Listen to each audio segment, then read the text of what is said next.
Tabi-tabi muna ang mga matatanda dahil umeeksena na itong mga bata. Munting tinig ngayon di na pilit sapagkat kids ang bida sa Radyo Bulilit!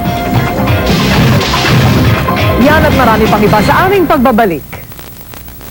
Sa mga kaibigan nating ayutagin mo yung hapon tong ninjong tanan.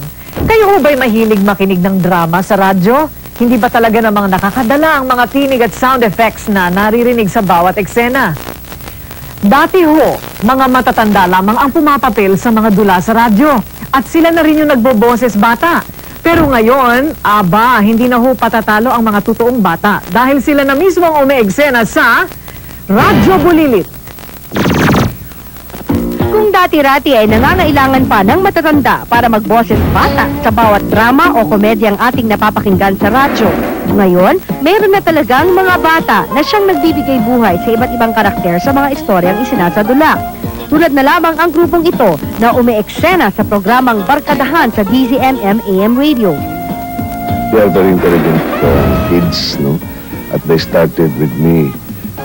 Ever since we started the show, may potential sila sa drama, sa dubbing. Tay, alam mo yung kalaro ko, nagbigay lang ng abuloy sa pulubi. Tapos ginulpi na ng tatay niya. Yun lang? Pinalo na ng tatay niya?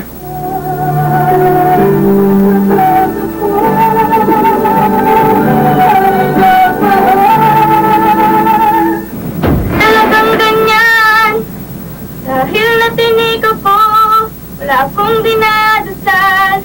Sumasali po ako sa contest dati dito, yung radyo-radyo po.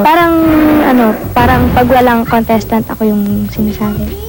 Bawat istorya, bawat tinig na ating maririnig sa programa ay katumbas ng isang buong linggo ng masinsinang pag-iensayo. Una muna nagbe-brainstorming kami. Yan, sila Ayla, yung mga grupo ko. Ano bang magandang kung uso ngayon? Kaya naman, ang programa nila ngayon na mamayagpag at tunay na kinagigiliwan ng mga tagapakinig tuwing araw ng linggo.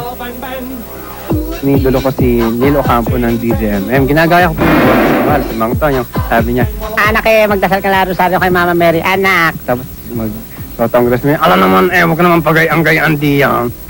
Siyempre proud po ako kasi sa dami ba naman ang may talent sa pagkanta. Kasi ako po yung nakapasok dyan sa DZMM, sa radyo. Naririnig rin ang kanilang mga tinig sa iba't ibang mga programang pangbata sa ABS-CBN Channel 2. Sabi nila na medyo nahirapan na daw yung mga matanda kasi minsan pag nagbabasa sila ng script, di ba, minsan malabo na yung mata nila. Yung boss namin, kaya pa namin magpalit ng maraming boses at saka nababasa pa namin yung malino yung script. At dahil na rin sila ay napaka-talented, yung mga dating salingkit, sila na ngayon ang bida, mapa-television man o mapa-radyo. At malay mo sa kanilang paglaki, maging katulad sila ni Martin. May pera sa boses.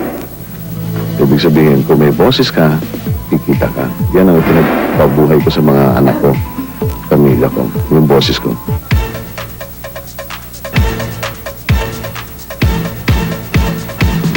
Ang programa ng Barkadahan ay inyong maririnig sa DZMM AM Radio sa Istrenta sa inyong talatihitan tuwing araw ng linggo. Alas 11 hanggang alas 12 ng tanghali. At kung gusto niyong sumali sa Barkadahan, magtungo lamang po dito sa ABS-CBN at hanapin si Mr. Joey Galvez.